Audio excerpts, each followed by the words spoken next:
Hi, it's Richard Jefferson from LawyersRock.com. This is the second video on the two-part series on film finance.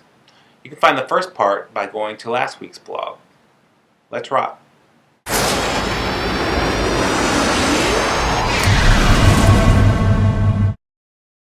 So last blog we talked about personal loans, crowdfunding, pre-sales through sales agents, tax credits, bank loans, and we touched on equity financing. This week we're going to start off with deferred compensation.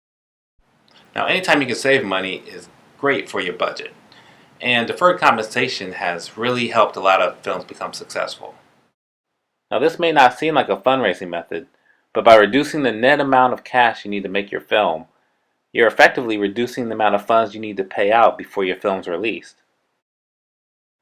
How it works is your talent, your cast, crew, even your director sometimes, agree to have their fee paid part up front and part on the back end. Now, back end could be something like from the net profits of the film, or a bonus when something occurs. A good example is when a box office income target is reached. A studio is still going to want you to claim the entire agreed upon compensation in your budget, just so it's not misleading. But, the good part is you don't have to come up with all that money up front. Another great way to save money is to get corporate sponsors or private placements of products or services in your film.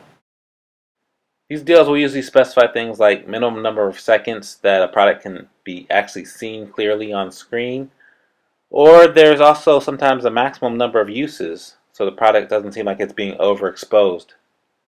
Now, I've seen deals where the brand owner contributes money to the production, but it's more common for them to just pay for the marketing and promo that's going to benefit the company and the production, or do an in-kind deal where they donate products and services to the film. Like cars, food, computers.